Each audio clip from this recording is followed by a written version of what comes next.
The National Association of Intercollegiate Athletics bans transgender women from competing in women's sports. NAIA all but bans transgender athletes from Small women's Colleges sports. Association NCAA bans transgender athletes from women's sports competitions. NAIA bans transgender women NAIA from bans competing in male women's sports. athletes from women's sports to create fairness in competition. Now, I just have one question about all this.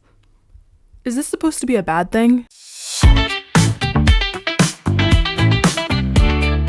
Let's start with the facts. The NAIA did release a new policy regarding transgender athletes. However, a ban isn't the word that I would use to describe it. The most contentious parts of the new policy are as follows. All eligible NAIA student athletes may participate in NAIA-sponsored male sports. This is the thing that most people who have actually read the policy are most upset about. More on that later. But if these people really want to be treated equally in sports and not just dominate individuals over whom they have significant cardiovascular and skeletal muscular advantages, I can't think of a single reason why they would be upset about this. Only NAIA student athletes whose biological sex is female may participate in NAIA-sponsored female sports. They may participate under the following conditions. 1. A student who has not begun any masculinizing hormone therapy may participate without limitation. Basically, if you are female, born female, no Y chromosome, large gametes, if you are female and you have not taken any masculinizing hormone therapy, i.e. not a trans man and not on steroids, you are able to participate in female sports in the NAIA without limitation. A student who has begun masculinizing hormone therapy may participate in A. All activities that are internal to the institution, including workouts, practices, and team activities. This does not include external competition. So it looks like in the pursuit of athletic fairness, which is the point of athletics and what makes it fun, they've restricted females who inject testosterone from participating in external female sporting events hosted by NAIA. This seems fair considering that most females do not inject testosterone and considering that doing so gives people an unfair athletic advantage, which is why steroids are banned in all legitimate high-level sports. It seems especially fair that these students are even allowed to participate in practice and internal rallies. This way, they don't miss out on the fun of playing the sport while still being able to express their gender identity in the way that they want to. However, if this is not enough and the student would like to participate in external competition, that's also fine. They may simply play on the male team to express their gender identity through hormone therapy while still playing competitively against other schools. And since trans men are men, there should be no issues with that, right? Wrong. Here's a trans man activist talking about his gripes with the new policy. Today, the National Association of Intercollegiate Athletics banned transgender women from competing in the women's category. They also banned transgender men from competing in the men's category. So, I'm just really confused as to where he got this information from. I mean, you and I, we read the same policy, didn't we? We saw that it said that anyone can compete in the men's category, right? By default, that includes trans men. Unless you're saying that trans men aren't people. I think trans people are people, but if you don't, then I guess that would make sense. But I think we all know that he doesn't really think that. The far more logical conclusion is that he just didn't read it, which is a common theme. People will not read something and then make a whole video talking about that something, and then use that nonsense to fearmonger and vilify an entire group of people, without even knowing what they stand for. This is how you get people fighting imaginary wars against each other. For example, I've seen people claim that TERFs and gender-critical people are big proponents of the gender binary and gender roles, as if that makes an iota of sense. But anyway, tangent over, let's continue watching the video. Maybe I was wrong, maybe he has read the policy, and he was just trolling at the beginning. Let's see. They are saying that they are including us, quote unquote, but we can only play in post-season activities, which means we cannot actually compete. So I found it mildly interesting which part of the article he decided to screenshot. I highlighted the part that he included so you can see what he omitted. It says, for post-season events, trans athletes not receiving gender-affirming hormone treatment may compete in co-ed sports or in single-gender sports in the category associated with their assigned gender at birth. This just means that no matter what, anyone gets to play. I know he said that the postseason doesn't count, but it shouldn't matter if you truly have a love for the sport. If you're choosing to alter your body with hormones, you should expect there to be some drawbacks. You can't expect to be led into everything, especially when it comes to sports. You shouldn't expect to have the entire world cater to you. I know it's cliche, but life's not fair. For example, disabled people don't demand to be put into able-bodied sports, even though a disability is a choice that they did not make. They accept the fact that because their body is different, they're going to be bound by different rules. And so they play in the Special Olympics, they play in different brackets, and that's fine. Because they truly have a love for the sport, they're going to do anything they can to be able to play it. And I think that's beautiful. So if you're altering your body with hormones and you still want to play sports, You absolutely should, but you shouldn't expect to be able to compete in everything. Steroids are banned for a reason. Sports are supposed to be as fair as possible, because when they're unfair, it's not fun. This is true of every game, even video games. I'm sure many of you have rage quit because somebody was cheating in Rainbow Six. It's not fun when people are cheating. It ruins the game for everyone, and I'm sure some of you have cheated before in video games, and you know it's not as fun as playing it the real way. Maybe you get that little ego boost, but it's not as fun as having a genuine win. And this decision was not based on some new medical information or some new scientific studies or discoveries that have been made. No, it was based on massive political pressure. So it's pretty clear to me that he only read one Washington Post article about this before making a video. The part that he's quoting is right here. It says that these sport organizations have been under attack by anti-trans groups and individuals who have made it their life's work to harm transgender people. A policy change at this time without a robust process of engaging experts, athletes, and people with lived experience is solely based on political pressure. This part jumped out as sort of ironic to me because allowing males to compete in female sports, which is, I'm assuming what Mosier, the person who wrote this email, would want, would require a robust process of engaging experts, athletes, and people with lived experience. But any decision to allow males into female sports is solely based on political pressure. We go behind the awards podium. The official looks at me and says, we don't really account for ties, so we only have one trophy. And he looks at me and says, for photo purposes, Thomas has to have the trophy. You can pose with the 6th place trophy, since that's what we have, but yours will eventually just come in the mail. And I'm sure this activist was equally disgusted at this clear display of succumbence to political pressure, especially considering he's a female swimmer himself, right? Well, let's see. People are lying to you in order to turn you against trans women athletes. Although Leah's 500 freestyle was amazing, her time of 4:33.24 was not even top 50 of all-time fastest swims. Leah's time would not have won in this meet for 6 out of the 9 years prior, and in some of those years, Leah's time wouldn't have even gotten second. I was at the meet. Leah performed very well, but she is not dominating competition or even shattering records like so many are falsely claiming.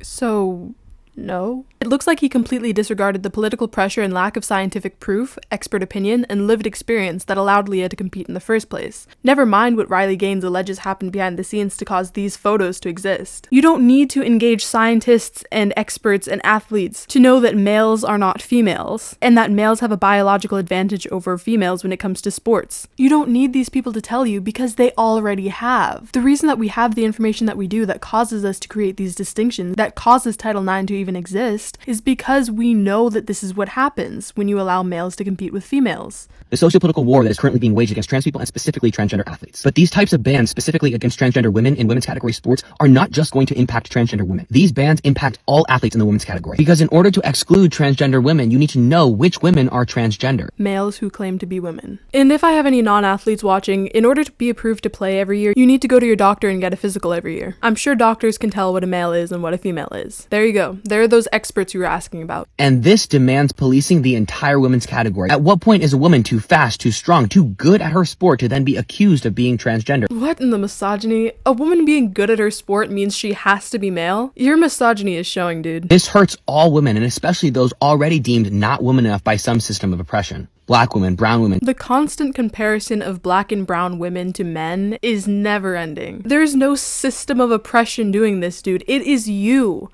The fact that these are the first two people who come to your mind is a sign that you are biased against black and brown women and suggests that you view them as less feminine than their white and East Asian counterparts. It doesn't matter what race somebody is. A woman is a woman. An adult human female, a man is a man, an adult human male. Not everyone believes in gender ideology. Not everyone believes in gender. I personally don't. It's a fringe belief, but I don't believe in gender. I believe in sex, and that's my belief. You can have yours. However, in order for us to coexist with these conflicting beliefs, we have to come together somehow, see eye to eye on some things, and come to a compromise. Demanding that the other side fully accept our way of viewing things is not going to help anything. And it surely isn't going to help these girls get the scholarships that they clearly had the right to. And if you're afraid of toxic cis men pretending to be a woman in order to win women's sports, you're still not afraid of trans women. You're afraid of toxic men. You know what? Sure, let's go this route. How are we supposed to tell? How are we supposed to know if somebody is a cis man pretending to be a transgender woman, or if it's a real transgender woman? We used to have something called a gender dysphoria diagnosis. If somebody's diagnosed with gender dysphoria, they then are able to be in hormone therapy to masculinize or feminize them, but only after living as the opposite sex for a year or two. This method was pretty reliable and led to a really low detransitioner rate. But now that all of these safeguards are out of place, how can we tell who's really a trans woman and who's just a man pretending to be a woman in order to get the benefits? We can't know. And so by creating these blanket rules, we protect women, we allow transgender people to participate, and everyone's happy.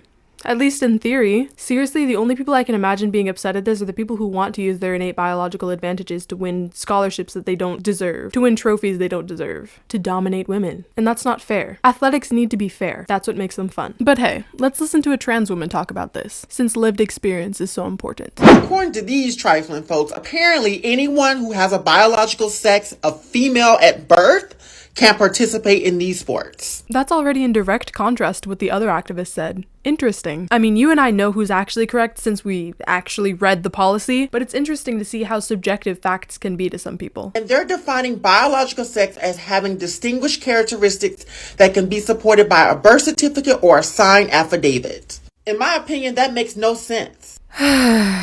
Because when trans women typically change their documents, they can get a new birth certificate with the new gender marker on it. So by your own distinction, you have proven that you know exactly who they're talking about. People who have to go out of their way to alter their birth certificate to have it display female. You know that they're talking about people who are natural-born women, biological females, assigned female at birth, cis large gamete holders, birthing people who menstruate, whatever you want to call them, you know that's who they're referring to. And you accidentally revealed that by your own distinction. So that talking point is very minute. It's not a talking point, it's the policy. But let's continue. Now, although they will ban transgender women and girls from participating, transgender men and boys can participate on women's teams without limitation if they were assigned female at birth and have not begun hormone therapy. The way this sentence is phrased is so misleading. Anyone can participate in the category that aligns with their birth sex as long as they're not taking hormone therapy. And everyone can participate in the male category. What's wrong with that? I'm sure you wouldn't mind if everyone could compete in the female category. What's wrong with this way? The only problem I can think of is that it others women. It makes it seem like women are the weaker group,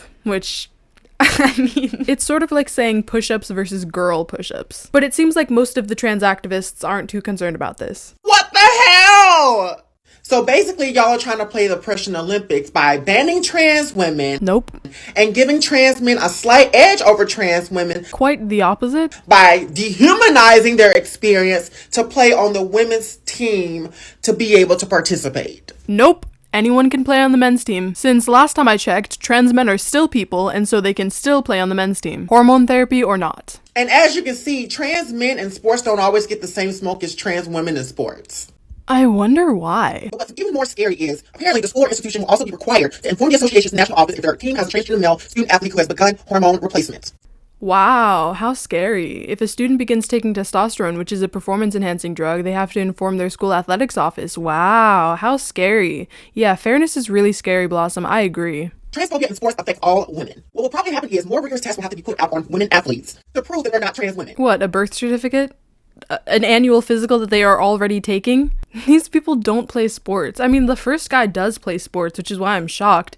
But these people aren't using their brains. I am so over this video, but gots to see it through. Gots to see it through, my boy. So at the end of that video, she just goes on talking about racism and about this coach's statement. If you're a woman, you should play. If you consider yourself a woman and you want to play sports or vice versa, you should be able to play. That's my opinion. Which honestly was quite ambiguous on purpose. She just said that everyone should be able to play sports, which I don't think anyone on any political side disagrees with. I think everyone's all for a trans league. Everyone should be able to play sports if they want to play sports. But Blossom perceived the coach's equivocation as support, so I suppose the coach got exactly what she wanted. Now, to be clear, her response was everything. And I totally agree with her, and I thank her for that. But this is what I mean. We can all find common ground somewhere. We all think that everyone should be able to play sports if they want to. It's just that some of us believe that biology is what determines your sex, and others believe that declaration and a few hormones determines your sex. But as you said yourself, Blossom, a woman with high levels of testosterone does not a man make. Conservatives talk so much about biology, but never talk about the fact that there are some cis women that have high testosterone levels. And vice versa. High estrogen males are still males, despite what the red pill community wants you to think. Whether these hormone levels are naturally obtained or brought on by more unnatural means, it doesn't change the sex that somebody is. And the sooner we can accept this as a society, the sooner we'll see happiness in people with gender dysphoria. They'll stop fighting a battle that is impossible to win. One that will only lead to disappointment and misery. You should only try to change things that you actually can change, and accept the ones that you can't. Failure to do so will end up in dissatisfaction and misery. And with that being said, that's all I have to say for today. I hope you enjoyed this video. I'm trying to be less verbose to hopefully increase viewer satisfaction. So leave me some comments down below with your thoughts. I will be reading every single one. Subscribe if you haven't and you want to. Please don't subscribe if you already have, and I'll see you in the next one. Bye.